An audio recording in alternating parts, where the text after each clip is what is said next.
live from the University of Hartford. This is the Mixtape Podcast, where we fill you in on all of your sporting needs. I'm your host, Mick Murray, and here with me today are my co-hosts, Rafi Lieberman, Josh Fromowitz, and Harrison Richmond. Today we'll be talking about the NFL Draft and what we think of some of the picks. So Kyler Murray was picked first overall by the Arizona Cardinals. What do you guys think of that? I think Kyler Murray's a great quarterback. He showed a lot of promise in the combine in his college career, but I think the real story of the NFC West is going to be DK Metcalf and the wide-out combination between Russell Wilson and him throughout the season. Well, to be honest, Mick, I think everyone's got a lot of potential, but statistically, I think it's obvious that Haskins is the better quarterback. In his last year, he finished with a total of 4,831 yards and completed 50 touchdowns, whereas Kyler Murray only had 4,361 yards and a total of 42 completed touchdowns. So. Rafi, I strongly disagree with you there. I think Kyler Murray had a better season than Dwayne Haskins. Even though he threw more touchdowns, Kyler Murray was a more accurate quarterback. He has more experience, so I think it'll be interesting to see how he does for the Arizona Cardinals this season. Yeah, I personally find that Kyler Murray will be interesting to watch this season since the Cardinals have already named him as the starting quarterback. They've traded away the previous quarterback Josh Rosen to the Miami Dolphins. And the Arizona Cardinals, their line isn't really that good. So Kyler Murray's going to be doing a lot of running around, might get sacked a few times here and there. We'll have to see. Yeah, we'll have to see what happens. Going to be a good season. So, overall, who do you think won the draft? Which team do you think did the best? Definitely not the Giants. They have one of the most questionable drafts in the last couple of years for any team. I think picking Daniel Jones was one of their weirder decisions. It seems like they're just picking Eli Manning 2.0, and Giants fans can't be happy about it.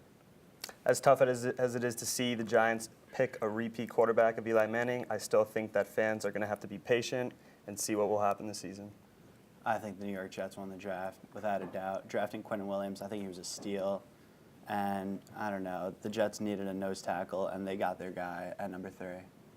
Yeah, so my Steelers, they moved up. They traded up. It's the first time they did it since 2003. They got Devin Bush. They need an inside linebacker. He's the guy. No, I think they're going to have a good season this year. They don't even need Antonio Brown and Le'Veon Bell. All right, so let's get into it. Rafi, you can start us off here.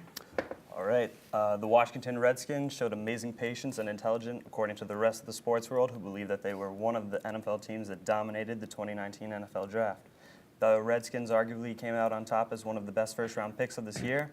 With the 15th overall pick in the first round of the draft, the Washington Redskins selected quarterback Dwayne Haskins from The Ohio State University. His past year at Ohio State was his last, and Haskins finished with a total of 4,831 yards and 50 touchdowns. According to NFL analyst Greg Rosenthal, multiple reports of the Redskins favoring Haskins surfaced during the week of the draft, while the team's coaching staff and scouts did not feel the same way. Overall, Haskins is a highly accurate passer. He has always had success throwing to open receivers and never fails to show a mature ability to see the entire field. Even though Haskins is considered one of the best quarterbacks in the league, the New York Giants general manager Dave Gettleman didn't seem to acknowledge this. The Giants took the quarterback from Duke University, Daniel Jones, with the 6th overall pick in the first round of the draft, with hopes to replace Eli Manning in the future. Despite how confident the Giants organization felt about Jones, the rest of their fan base was extremely disappointed that the Giants selected him 6th overall. Almost every single Giants fan wanted them to pick Haskins or Josh Allen instead of Jones, considering the Giants pick was right before the Redskins in the first round. According to Greg Rosenthal, Jones may actually pan out. His previous relationship with Eli and the Manning family, as well as Duke's head coach David Cutcliffe, will help make the transition more natural. Jones struggled with accuracy and decisiveness in college and will have to overcome this underdog role. During his last year at Duke, Jones threw for 22 touchdowns and 2,764 yards. I get it, New Yorkers only want the best for their city, especially Giants fans whose last wish is to draft a repeat quarterback of Eli Manning. What Giants fans have to realize is that the kid is still a kid. Jones is going to need time to develop just like any player does, and Giants fans are just going to have to be patient. Now on to Josh to talk about picks from the AFC East. The 4-12 New York Jets had the 3rd pick in the NFL Draft, and for a team that was lacking a pass rusher and elite nose tackle, they finally found their guy in defensive tackle Quentin Williams. In his final season at Bama, he had 8 sacks and 20 tackles for loss. He's a guy who Mel Kiper said on draft night will often face double coverage and is arguably the best athlete in the draft. Buffalo Bills and Miami Dolphins drafted defense in the first round as well. Buffalo Bills drafted number 9, a versatile defensive tackle from Houston, Ed Oliver. He was replacing the retired and longtime Bill Kyle Williams. He's on the smaller end in size for tackles as he weighs under 280, but makes up for it in elite speed and strength according to NFL draft analyst Lance Zierlein. The Miami Dolphins took two-time college football playoff champion from Clemson, defensive lineman Christian Wilkins. Wilkins was paired with Clelin Ferrell and Dexter Lawrence. The three were All-Americans that led the Tigers to defeat Bama twice in the last 3 years. Miami also made headlines trading for the 10th pick in last year's draft, quarterback Josh Rosen from the Cardinals. He had arguably the worst season out of the 5 rookie quarterbacks. Those, of course, were Sam Darnold, Baker Mayfield, Lamar Jackson, and Josh Allen, 11 touchdowns and 14 interceptions in 13 games. They traded for him because Ryan Tannehill was shipped out to Tennessee. The New England Patriots are now officially in the post-Gronk era. Star tight end Rob Gronkowski is retired. A 42-year-old quarterback Tom Brady is back for at least one more year. The defending champs are helping out their quarterback by drafting wide receiver N'Keal Harry and re-signed troubled wide receiver Josh Gordon. This is all from the AFC East coverage. Mick, back to you. All right, so we saw a lot of interesting picks from the AFC North this year in the NFL draft. No one was expecting the Steelers to move up 10 spots to snag Michigan inside linebacker Devin Bush. They ended up trading their first, second, and a third-round pick in 2020 with the Broncos for their 10th pick in the first round. The last time the Steelers traded up in the draft was in 2003 when they picked up a safety from USC named Troy Polamalu. The Steelers' defense has never been the same after losing Ryan Shazier to a career-ending back injury in 2017. They hope that Devin Bush can fill the void that's been missing at the inside linebacker position. The Ravens add to their offensive arsenal by drafting wide receiver Marquise Brown with their 25th pick in the draft. The undersized receiver from Oklahoma has drawn comparisons to players like Deshaun Jackson and Brown's older cousin, Antonio Brown. It's clear that the Ravens want to surround their second-year quarterback, Lamar Jackson, with some new weapons. This past season at Oklahoma, Brown had over 1,300 receiving yards and averaged over 17 yards per reception. The Browns have had an interesting offseason. They trade away multiple picks and their safety Jabril Peppers to the Giants for their star wide receiver Odell Beckham Jr. This trade and a few other acquisitions create a lot of hype and high expectations for the Browns going into the 2019 season. With their first pick in the second round of the draft, the Browns took cornerback Greedy Williams from LSU. They hope that Williams will add to their DB depth and be a contributor on the field this season.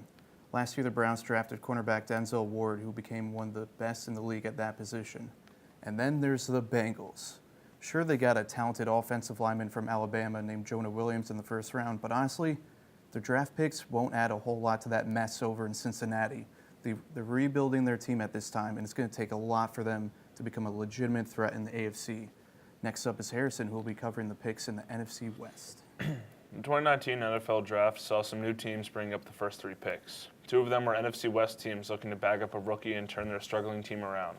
I'm talking, of course, about the Arizona Cardinals and the San Francisco 49ers. Both teams had an abysmal 2018. And despite the Cardinals picking quarterback Josh Rosen in the first round of last year's draft, they felt it was time to draft another. This is where Kyler Murray comes in. Being an Alabama graduate and a top baseball prospect isn't a bad place to be at the age of 21, but Murray chose football and Arizona chose him at number 1 overall. This came as little to no surprise to the league, who all expected Murray to go number 1, no matter who had the pick. But it did matter that Arizona had the first pick, because that meant that in order to get Murray, they would have to trade Rosen. Trading him to Miami also came as no surprise, as they parted ways with quarterback Ryan Tannehill after last season's mediocre performance. As both quarterbacks are excited to be in their new homes of Miami and Arizona respectively.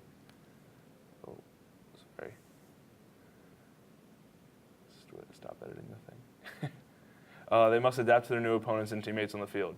For Murray, his new teammates and on-field targets include 3 wide receivers taken by Arizona in the last 3 rounds of the draft. Andy Isabella, Hakeem Butler, and Keyshawn Johnson were the 3 wide receivers taken out by Arizona. And they're all eager to have Kyler Murray's deep ball thrown to them in the State Farm Arena this season. The San Francisco 49ers will be one of 3 teams to see Arizona's rookies twice this season, but they won't be going down without a fight. After losing their star quarterback Jimmy Garoppolo to an ACL tear early last season, the 49ers had a bleak outlook. Their season reflected the injury, with the team going 4-12 in the regular season and missing the playoffs by a mile, which was not what the organization had hoped after signing Garoppolo last offseason for a record-setting amount. However, the team has a new outlook for 2019. With their starting quarterback ready to play, all they need was to beef up their defense. With the second pick in the draft, after the division rivals, the 49ers chose defensive end Nick Bosa. The Ohio State senior and brother to NFL star Joey Bosa had an incredible combine leading up to the draft. making him a top prospect on the defensive side of the ball.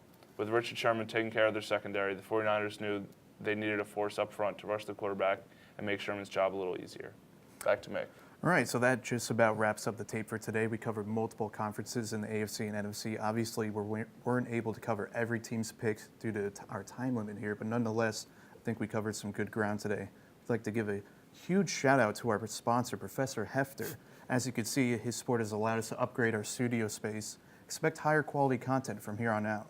This is Mick Murray and the rest of the Mixtape crew signing off.